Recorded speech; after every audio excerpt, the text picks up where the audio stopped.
How can the churches come closer towards visible unity if they understand visible unity in different ways? How can churches recognize each other if they have different understandings of the things that are vital for mutual recognition? And what does it mean to live in communion when we are so diverse? I am Sotiris Boukis, a member of the WCC Faith and Order Commission and an ordained minister of the Evangelical Church of Greece.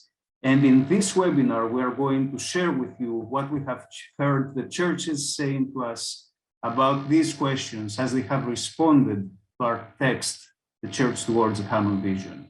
In the Faith and Order Commission, there are representatives from Orthodox, Catholic, Protestant, Anglican, Evangelical, and Pentecostal churches from all around the world who gather to discuss our theological differences and discover together paths towards further unity. Over the last decades, we have been part of a conversation with the churches about how we understand the church and its mission. And on 2013, the Commission published its landmark document, The Church Towards a Common Vision. I would refer it henceforth as TCTCV, which highlighted the convergence achieved then on these issues. And the churches, ecumenical organizations, and theologians from all around the world have been sending their responses to the document, welcoming the text and offering valuable contributions and insights for the next steps of the conversation on ecclesiology. Both the responses and analyses of them have been published by the Commission in 3 volumes. And today we are glad to host the second in a series of 8 webinars, which are presenting the key findings from these responses. Our focus in this webinar will be on the issues of visible unity, mutual recognition, and communion.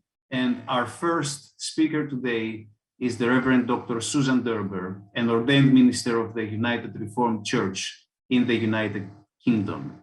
She has ministered with congregations in many different contexts in the UK and has served as principal of the Westminster College in Cambridge and as theology advisor at Christian Aid. She has been the moderator of the Faith and Order Commission since 2014, and her presentation will focus on what the responses to TCTCV have said about visible unity and mutual recognition. So, Susan, we welcome you, and the floor is now yours. Thank you, Sotiris, and hello to everyone. Right from our founding in 1948, the WCC has expressed its vocation in terms of calling the churches to visible unity, sometimes even full visible unity. And there's been a strong hope that we will be able to find mutual recognition of one another as churches. Recognition is also, you will notice, a metaphor of visibility. Unity has always been understood to be a gift from God, but a gift that is not somehow just abstract and theoretical. It's not enough just to say we have invisible unity in theory, but always in practical, visible, tangible ways. Unity, if you like, must be incarnate. So I'm going to reflect just briefly on what I and others from the Faith and Order Commission have discerned as we've read all the responses to the Church Towards a Common Vision, often several times, about these twin metaphors of visible unity and mutual recognition. Are we still hoping for those things? Are we any closer, or has the hope changed? So in terms of visible unity, in the Constitution of the World Council, our primary purpose is to receive and find the gift of unity in order that the world may believe. So part of the point of unity is so that the world can see it. It's got to be visible to the world for the sake of mission. But also there's the imperative that we should be able to see in other churches and ecclesial communities the one holy Catholic and Apostolic Church as we look at each other. So we want both. We want to look at each other and see the one church there, mutual recognition, and we want to enable the world to look at us and to see the unity between us. The Church Towards a Common Vision has said that the earthly and spiritual dimensions of the church cannot be separated. You can't just say that the church is united, despite what it actually seems to look like. unity must always somehow look like unity. So, what did the responses to the Church Towards a Common Vision say? Almost unanimously, the responses to TCTCV affirm that unity should be visible, practical, tangible. I think I can remember only one response that says something like, well, why does it matter? Can't we just say we're united at some kind of deep but invisible level? Some of the responses come close to saying something like, it would be enough if we simply affirmed each other as church without worrying too much about what precisely that means. But most responses affirm the original call to visible unity and make a continued commitment to full visible unity as the essential goal of the ecumenical movement. That's a quotation from the Roman Catholic response. There can be no vision of the church outside of particular living expressions of church. Unity requires visible marks.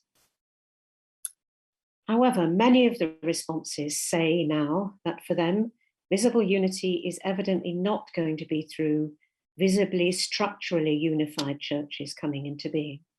And indeed, the WCC has never defined visible unity as meaning structural union. There seems little appetite for this kind of unity as once envisaged right now. Some of the responses want to say that unity is more visible than it was, for example, at the time of BEM. There are more shared, bilateral, and other agreements. These make unity visible. There is more sharing of spiritual traditions and practices.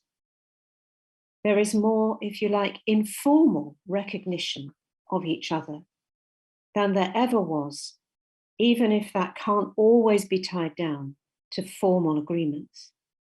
There is more visible relationship between churches and people, many of the responses say.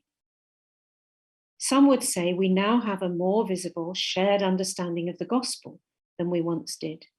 We agree far more than we disagree in terms of the basic teachings of the faith, about the missionary imperative of the church, and of the understanding of the sacraments. This in itself is visible unity. The most often mentioned way in many of the responses says that we might now find a more visible unity through finding common cause together in shared work for justice and peace. Here, unity may be deepened among us as we do it, and also may be made more visible to those around us. We recognize each other as we act together, and we are more visible to the world as a united body with common concerns. Some encourage a reorientation and renewal of the ecumenical movement away from theological dialogue towards unity expressed as common action. But others warn that there remain differences of understanding about the significance of this common action. For some churches, it looks really like mutual recognition in love, with differences in doctrine simply acknowledged and accepted. For others, while we might be able to serve the world together, we still cannot see each other truly as churches, as part of the one Holy Catholic and Apostolic Church. So common working together in and of itself does not mean that we have recognized each other as church. Many of the responses also indicate more acceptance and even celebration of diversity within unity in these times. One response speaks of the complex beauty of a diverse church. Another asks why diversity should ever be a problem.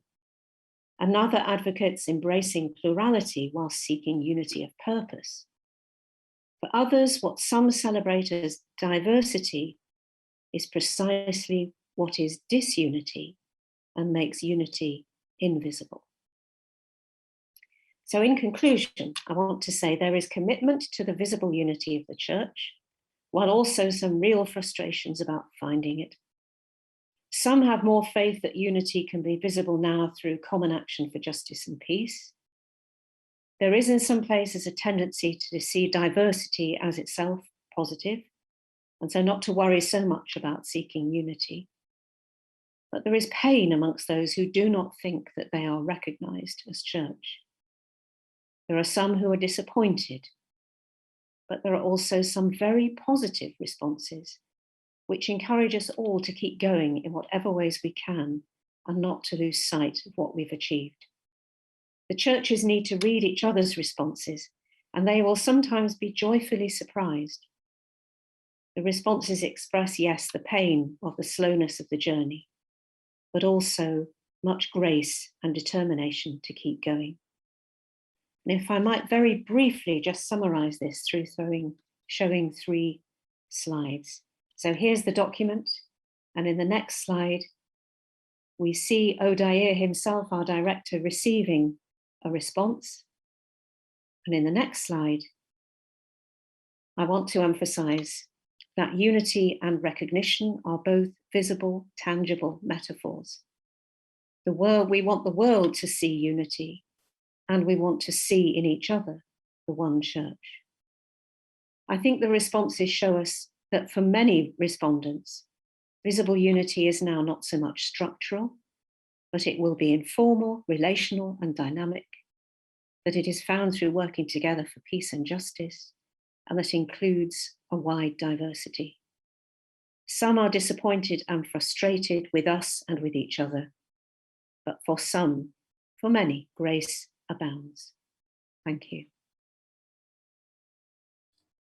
Thank you, Susan, for addressing such a complicated and challenging issue in such a holistic way. And I think we've got a very broad and a very interesting understanding of what is happening and of all the responses. They are indeed diverse and challenging, but these challenges challenge us to keep seeing, and we're glad for the steps of progress that have taken place over the years, and you acknowledge. And we're here to see and hope and pray for the next steps of progress in unity and mutual recognition.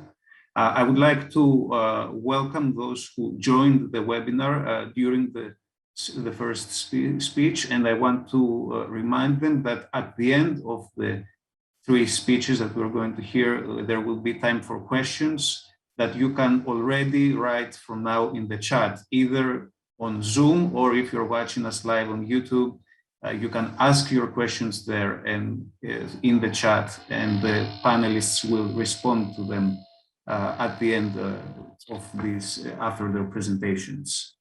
Our second speaker now is the Reverend Dr. Ellen Wondra, who is a priest in the Episcopal Church. She is Research Professor Emerita of Theology and Ethics at the Bexley Seabury Seminary Federation in Chicago, Illinois, and Editor Emerita of Anglican Theological Review. For many years, she was a member of the Anglican Roman Catholic Consultation in the United States.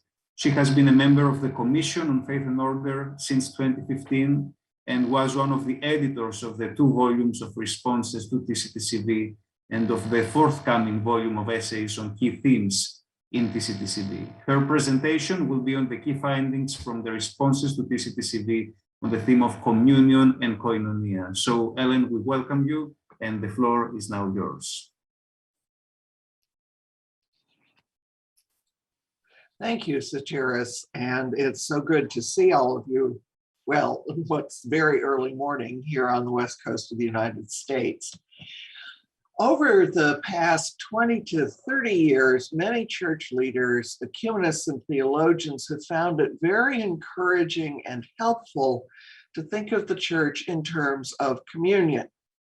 Communion is a way of looking at unity that focuses on the qualities of the relationships between human beings and God, God and the church, and ultimately God, the church, and the whole of creation. As Christians, we experience communion in the Eucharist, the Lord's Supper, the communion service, where we are one with God through Christ in the Holy Spirit. There are many different ways of talking about this experience, but they all express a kind of connection with God and with each other that is profound, intimate, and life-changing. So what communion ecclesiology tries to do is show how this experience of opening and giving the self to one another and receiving the other in openness with love is a basic aspect of what it means to be the Church of Jesus Christ. This understanding of communion springs from our fundamental belief in God as Trinity, one while three, that is not identical. The Father is not the Son, is not the Spirit. They are one God. When we are in communion with God, we are not God, and God is not us, but we are one. Even now, though imperfectly, the churches are not one, but they are in some measure in communion through God in Christ by the power of the Holy Spirit. This real but imperfect communion is what ecumenism, always by the grace of God, is trying to deepen and expand. So TCTCV unfolds this vision of the church as communion to show how we can move toward mutual recognition and visible unity, even while how we currently understand all this is approached in many different ways. TCTCV also makes clear that communion and mission are inseparably connected. When we see the face of Christ in others and respond to them in openness and love, when the love of God inspires us to proclaim and share that love with others, in communion, we are also always in mission. And that mission is God's own mission of forgiveness, healing, reconciliation, and fulfillment. TCTCV puts it this way: there is a growing consensus that communion with the Holy Trinity is manifested in three interrelated ways: unity in faith, unity in sacramental life, and unity in service in all its forms, including ministry and mission. The responses to TCTCV, generally speaking, appreciate and welcome this vision of the church as both communion and mission, although not all churches agree on what elements of communion are necessary or on what they involve, as Susan has said.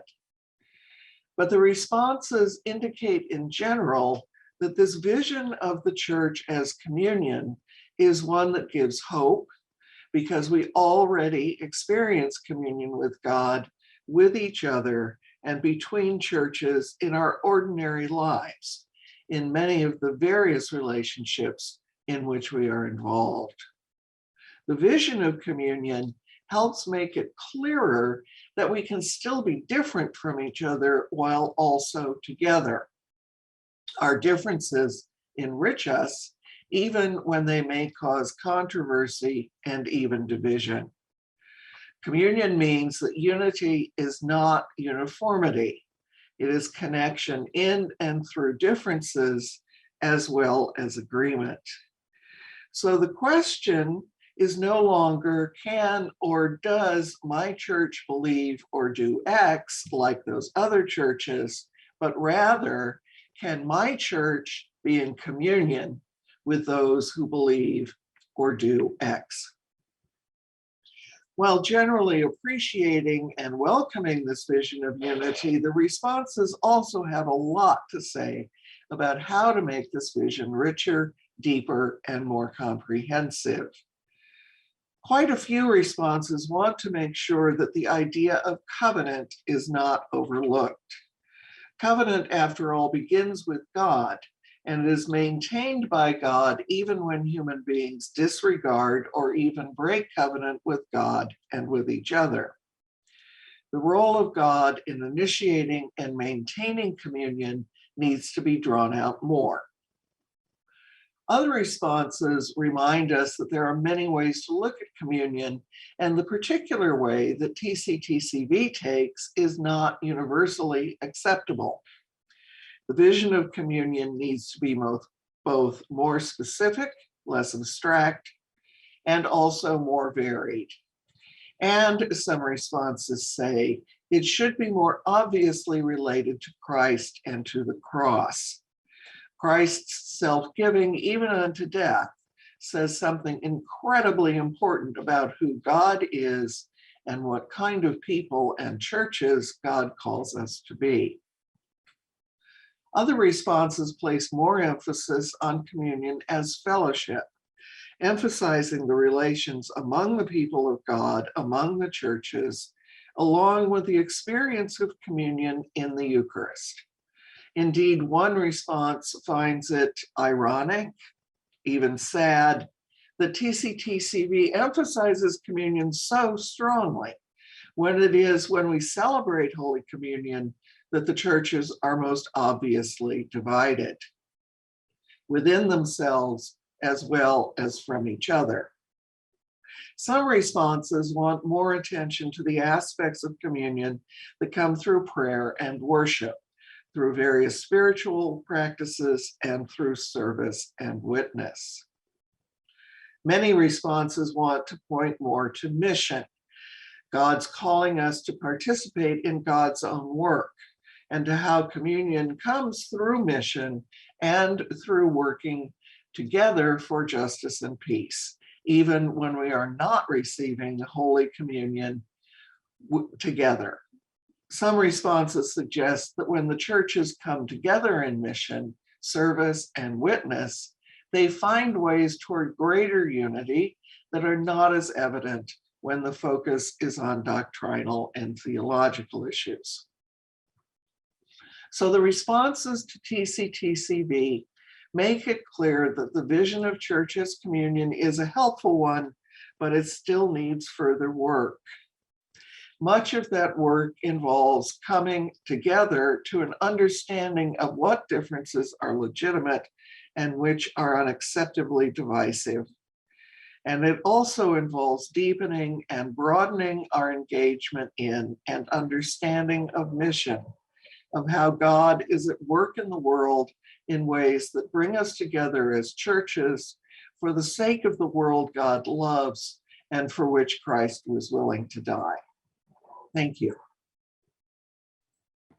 Thank you, Ellen, and thank you for this excellent presentation on the notion of koinonia, which is indeed a helpful and hopeful way to express both God's gift to the church and the church's gift to the world. We have well noted the observations and suggestions of churches on this issue, and of course we got a glimpse of the opportunities and challenges for the next steps, such as the one you mentioned now in the end, to elaborate further on the range of legitimate diversity and how this concept can relate to that of full visible unity. We're moving on now to our third speaker, the Reverend Canon Dr. John Gibeau, who is a priest of the Diocese of Ottawa in the Anglican Church of Canada. From 2008 to 2015, he was the Director of Faith and Order at the WCC. From 2015 to 2019, he was the Director for Unity, Faith and Order at the Anglican Communion Office in London, UK. And since 2019, he has been the President of Thornlow University in Sudbury, Ontario, Canada. TCTCV was published during his term as a Director of the Commission, and thus he has overseen the development of the conversation on ecclesiology over the years from very closely. He will offer a response to the presentations we have heard, and we are delighted to welcome him among us. So, John, we welcome you, and the floor is now yours. Thank you, Sotris. First, a word of thanks to both the moderator and the director of the Commission on Faith and Order for their commitment to requesting, receiving, and analyzing the responses of the church, of the churches and other bodies to the church towards a common vision. Second, a word of thanks to Annie Gazarian, Stephanie Dietrich, and Ellen Wondra for gathering together the 78 responses to the church in 2 volumes and in 736 pages. You have given the church and the theological community a great gift. The only person who could have ever fully appreciated what you have done is Frère Max Tourien, the editor of the 6 volumes of 190 responses to baptism, Eucharist, and ministry. Comparisons aren't always helpful, but those responses added up to 1,367 pages, but they were in single columns and much bigger print. So I think they're more comparable than we might first think. And a word of thanks to both Susan and to Ellen for their papers. I will address those a little later. I used to think that the most important thing about BEM was the text itself. I later came to appreciate that the responses of the churches to BEM were just as important, as they revealed the level of convergence between the churches and where further work needed to be done. One of the areas cited in the responses to BEM was further work in ecclesiology. As Sotris mentioned, I oversaw the Church Towards a Common Vision process in the last 5 years of its production and for the first 2 years of its reception. So this text engaged my heart, soul, body, and strength for 7 years. So it's such a joy to see how the reception process has unfolded with the 2 volumes which before us, and with that wonderful Faith and Order paper, What Are the Churches Saying About the Church? So a word on the responses. While the publication of the responses to the church represents a significant achievement, the response rate is, I believe, cause for concern. Only 42 member churches of the WCC and Faith and Order responded. There were a small number of responses from the Global South, 3 that I note, and that is indeed worrisome.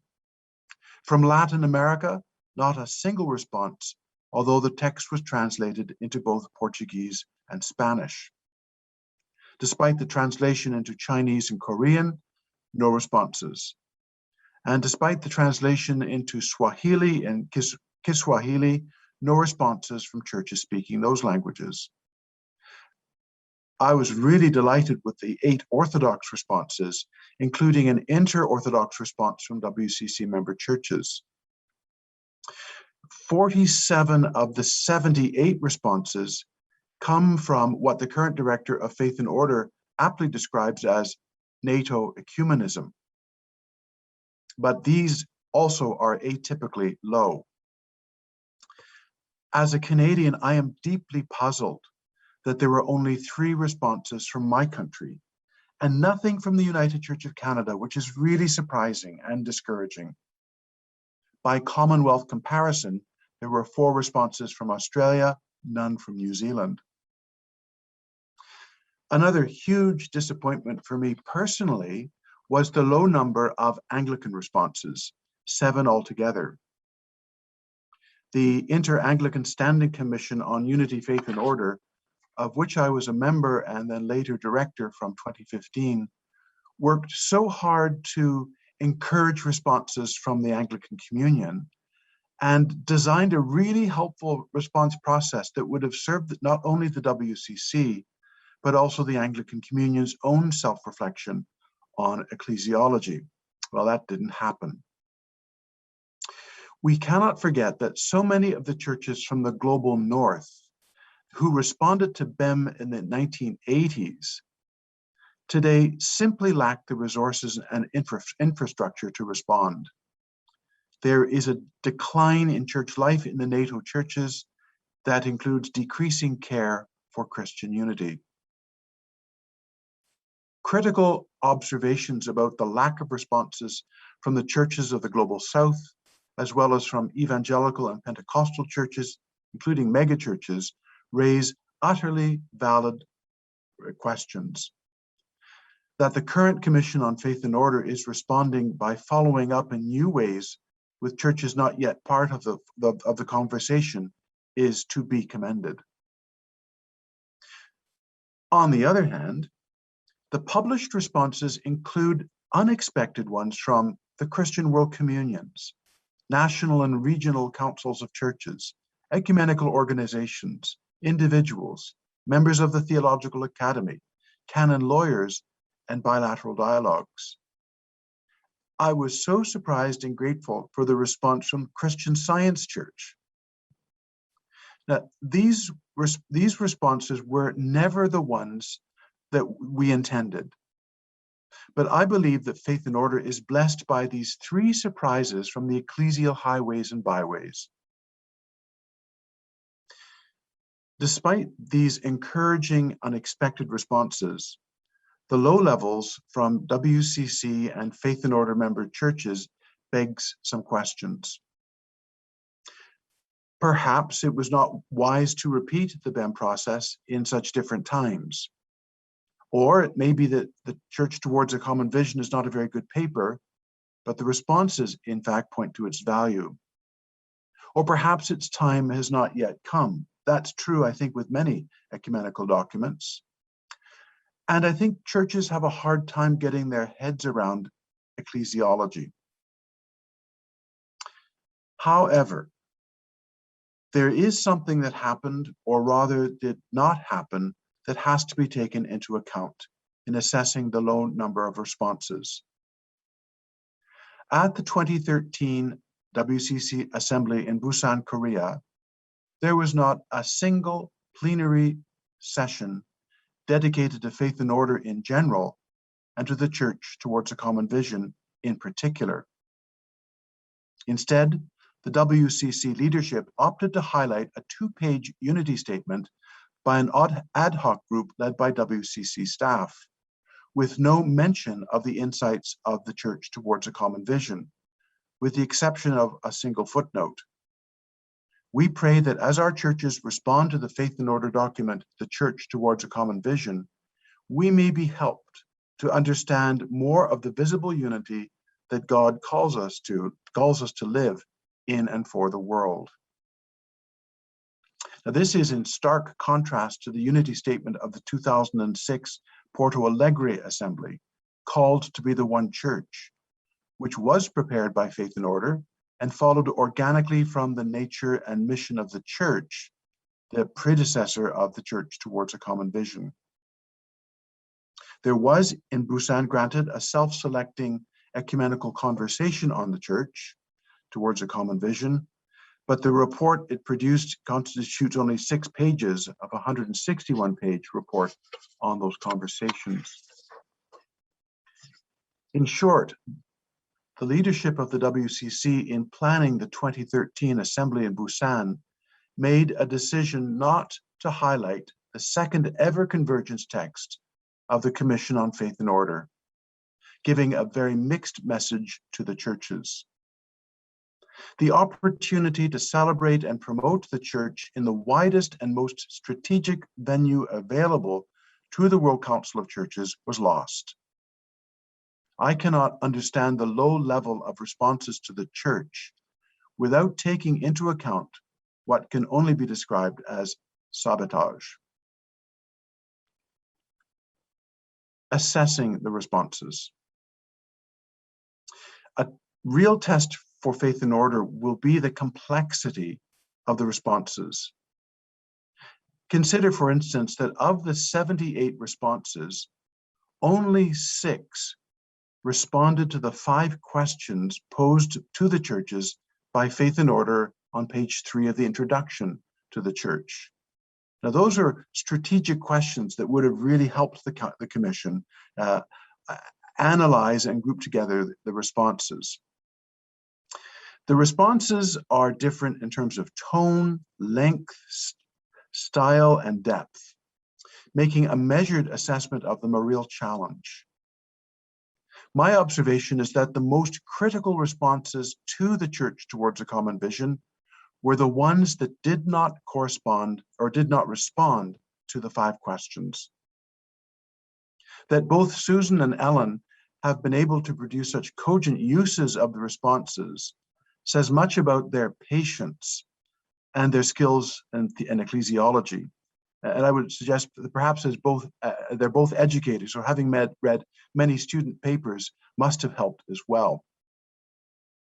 The two papers focused on two interrelated topics, visible unity and communion as koinonia.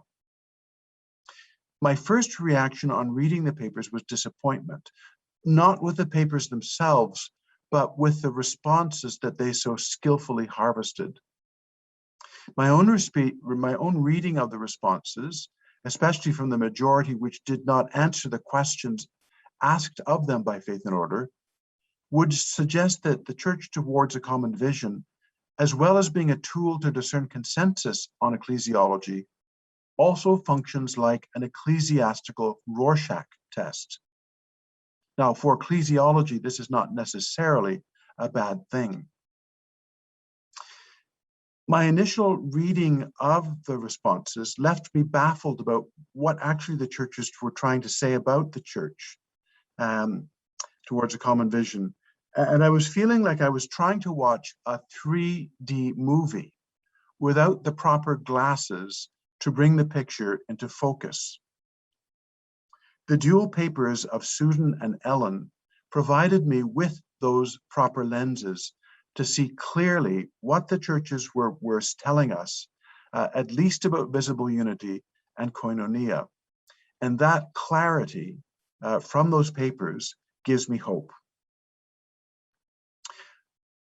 I am aware of the Faith and Order work on koinonia and visible unity. Bringing the papers of Susan and Ellen together with these two lenses on visible unity and koinonia leads me to wonder whether the next step in ecumenical theology in general and Faith and Order ecclesiology in particular is simply visible koinonia. The church begins with, I think one of the best parts of the church is the first section, the very first paragraph, and it says, "The church as the body of Christ acts in the power of the Holy Spirit to continue his life-giving mission in prophetic and compassionate ministry, and so participates in God's work of healing a broken world. Communion, whose very source is the life of the Holy Trinity, is both the gift by which the church lives and at the same time the gift that God calls the church to offer to a wounded and divided humanity in hope of reconciliation and healing." In short, the koinonia of the Church of the Triune God and the koinonia of the church in and for the world are the same thing. It doesn't become more visible than that. Thank you very much. Thank you very much, John, for your response and for all the opportunities and challenges that you highlighted. It is indeed something that tied very well with Susan and Ellen's presentations. And now we will have about 20 minutes in which we will be able to have a discussion and questions, and I'm sure it will be a very fruitful time. There are quite a few questions that have already come at the chat. And if I want to invite those who are watching us live, if you want to ask a question, you can use the chat either on Zoom or on YouTube, and we will try to answer as many as possible because we already have quite a few, but we will be glad to do our best to answer as many as possible. So let me ask with two questions that have come on the issue of visible unity and structural unity. The one is from Jane Strands, who thanks Susan for her presentation and on charting how understanding of visible unity evolves in this both real and the metaphor. And what she says is, even if structural unity has not been part of the WCC's mandate, perhaps organic unity has been. And some of the processes of unity by doing or unity of purpose seem to her to be quite organic. Covenantal unity is also interesting. Do these processes make unity, visible unity, more attractive in our work together for climate justice? Is visible unity important? Is our ecumenical work important, or is the objective important? And then another question on the issue of visible or structural unity from Father William Henn. He says, I'm not aware that the Faith and Order Convergence text uses the word structural in speaking about visible unity. In Susan's presentation, it was stated, if I'm not mistaken, that the responses do not see visible unity as structural. What is meant by structural visible unity? May not structural unity still be part of the goal of visible unity for many churches, even very large ones, representing a high percentage of Christian believers throughout the world? Susan, I presume that these questions have to do with your presentation, so would you like to answer them first? I will try. Certainly, TCTCV, as I remember, doesn't refer to structural unity. It doesn't use that language, but many of the responses, particularly those perhaps who came from places where united churches have been formed in the past, mentioned that that form of unity, of visible unity, no longer seems to be imagined as possible or desirable, perhaps. So I think that I was reflecting there not what TCTCV said, but what the responses, some of the responses said. There's a kind of weariness about some forms of unity. I mean, I come from a united church myself, which was excited in 1972 to be a united church where two traditions came together and became one united church. That doesn't seem to be what many churches are aspiring to or excited about now. That doesn't mean that I, for example, don't think it might be a good thing. In terms of Jane's question, I think Jane has highlighted one thing that many of the responses seem to say, that organic unity could be seen in a unity that is organic, could be seen in churches working together for climate justice, for example, that people can see churches writing joint papers, going on marches together, making lifestyle changes together, and that is visible organic unity. I'd want to say, speaking as me, that that is, I think, could be organic unity, though sometimes it can mask disunity. So I think it's important to keep the theological conversation going so that we understand why we are together working to resolve climate crisis. So that I think it might seem like an easy answer to say, well, we can act together, we can act for justice, but if we don't know why we're acting for justice together, then what meaning does that have? And there is a depth of unity that can be found in owning our doctrines of creation, for example, that inspire us to work together. So I think the theological task is still there, but the theological task is not only about what it means to be the church or about who might be ordained. There are other things around which we can be united. And it may be that some of those seem now more popular, more to strike more of a chord than the traditional ecclesiological questions. Thank you, Susan. Another question from Hans Purba from Indonesia. He says, here is my concern. I believe that communion and unity is not just a boundary within Christian community, and I believe that unity and communion implicate in relationship with other communities outside our main circle of life, like family, church congregation, and etc. He says, I live in a country which has a wide plurality aspects, that is Indonesia, whether it's ethnic, religion, and other social background. However, there is a tendency of racism which emerges among us, and it really made a disturbance to the unity and communion itself. So how do I find a way to keep the unity among all of us? What our theology says about it? Who would like to answer on this?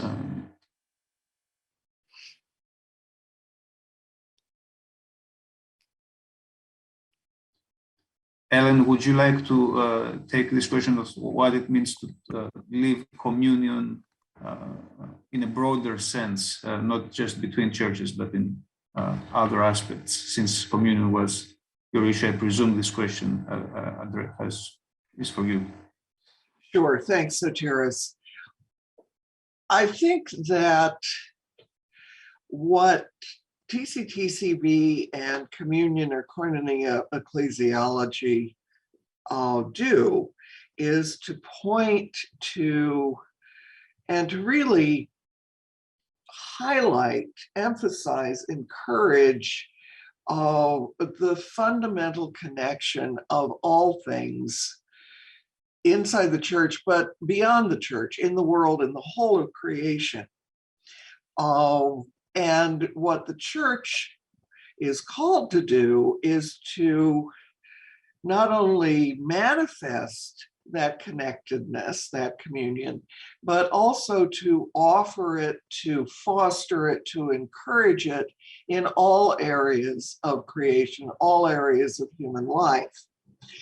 This is not in somewhat stereotypical sense evangelism in the sense of trying to get everybody to become Christian, but rather a witness to what it is that God is up to in and through creation and what God has been up to from the very beginning, even before the beginning. The communion of the churches is a very powerful witness to that in a world that is terribly fragmented, terribly at odds, terribly distressed, and conflicted. And so what the unity of the church is, however that's expressed, the communion of the churches can do is to show that the current state of the world in all of its fragmentation and conflict and distress is not the end of the story.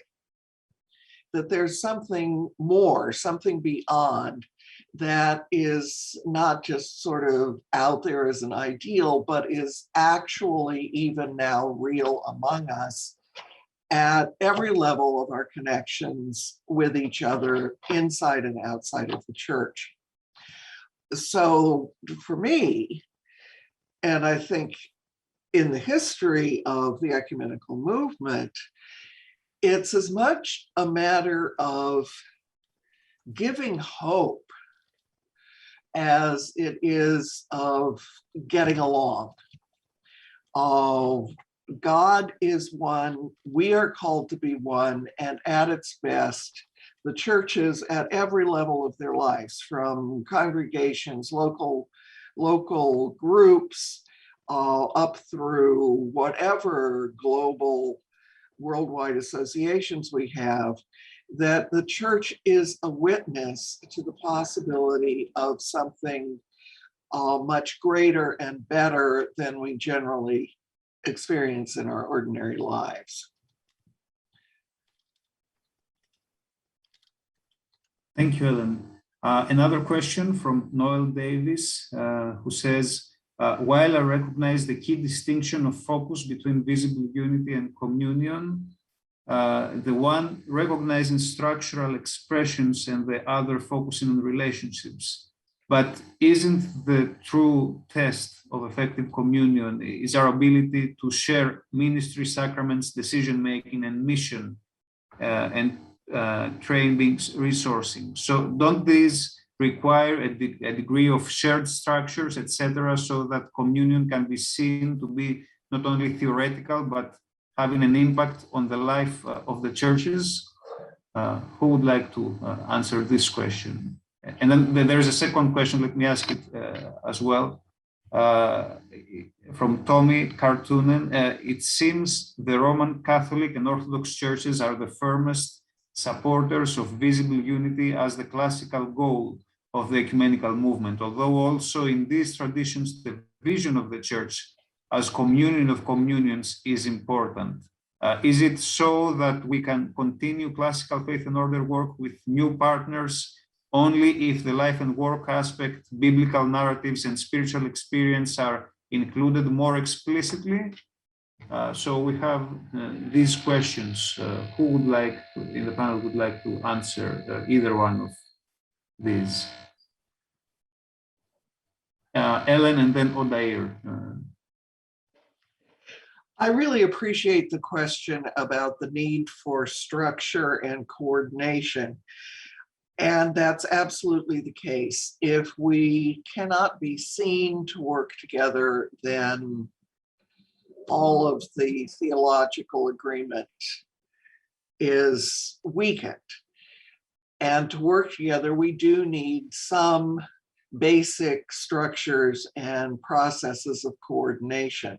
I think part of what the shift from full visible unity as including structural unity to this notion of communion and mutual recognition, part of what that's about is making it clear that the structures are not an end in and of themselves. They are a means to the end of manifesting the unity, the communion that we share. So yes, we've got to have some kind of actual coordination. Somebody's got to do that work. But that work is in order that we can do other things as well. And to the extent that the notion of communion or koinonia draws attention to that, I think that's very helpful. And I will defer to my colleagues for further comments on this. Odair? I want just to make a brief note about Tommy's remarks. Of course, I mean, they are very relevant and they have a lot to do with the way we perceive the challenges today. I think that what Tommy is suggesting in between the lines, or perhaps behind the lines, is the question of in which way we should organize ourselves ecumenically to make progress in what is necessary for visible unity. And in the present reality, perhaps this would require going beyond these strict divisions of work, ecumenical work, between, for instance, life and work, faith and order on the one hand, mission on the other hand, witness elsewhere. This integration would have to express itself programmatically in ways that would be different from how they express themselves today. I think that several comments made in the question and answers or in the chat, they converge in relation to a kind of dilemma that we could formulate and say, well, ecumenical realism imposes a new way of thinking about the classical faith and order work on the one hand. On the other hand, if we drop the reference to visible unity, which includes overcoming what prevents us as churches to make decisions together and sharing the Eucharist, we would be abandoning the ultimate vision that governs us, has governed us since the beginning. One step in that direction would be to renew the ways of doing dialogue so that they would be beyond the simple comparison of truth claims that would be the basis for the churches to consider their level of fellowship with each other. But it would be dialogues that would bring more to the table than simply those comparisons. These would be some of my thoughts. Thank you. Sorry about being a bit too long. Thank you, Odair. It was very helpful. We have a question from Father Andrei Koromansky from the PCPCU. He says the responses associate the nation of unity with the notion. Yes, the notion of unity with the notion of mission. However, it seems that there is no common understanding of what mission means. while for some it means preaching Jesus Christ as the only Savior. For others, it rather means working together for justice and peace. Do you think that further dialogue on the understanding of mission is needed in the ecumenical community? Who would like to answer this question?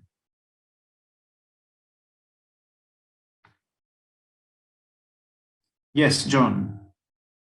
One of the things is just a little bit of background. One of the things I think needs to be remembered is that mission and faith and order within the WCC had almost nothing to do with each other. They were like ships that passed in the night. That shifted with the nature and purpose of the church. That was the first text that would become the Church Towards a Common Vision, and mission organizations started to respond to that text. The Commission on World Mission and Evangelism and other mission organizations responded, and that put faith and order into another kind of world. And the responses to the nature and mission of the church, that would become the Church Towards a Common Vision, also very much influenced by missiologists. And one of the things that the Church Towards a Common Vision reflects is a missiology of the Missio Dei, which is a very different understanding of mission than either social justice on one hand and conversion on the other. And so Faith and Order has really built on the insights from missiologists, and that I think was a tremendous advance in the church towards a common vision, its understanding of mission. And I think there's a real convergence, both theoretically but also practically, between an ecclesiology of Koinonia and the Missio Dei, because they put God at the center, not human activity at the center. Yes, we can blame Leslie Newbigin, both a member of Faith and Order and of missiologists, for that. But so I think the text itself is a lot more subtle, and it does reflect a very new understanding of missiology. Thank you, John. And if we can have one last question, I will ask that of Father Hen, who is addressing it to you. He thanks you for your comments, and he asks, did you not think that the ecumenical conversation number 2 at Busan, which was devoted to TCTCV, was a way for that General Assembly to consider the importance of ecclesiological agreement? Regarding the lack of responses from the Global South to TCTCV, how do we factor in the membership of some of the world communions? Thinking about this, he says, I did some research and learned from the internet that there are over 614 million Catholics in Latin America and Asia. Might not the response of their community nuance a bit how we think of the percentage of responses from the Global South? What would you say, John?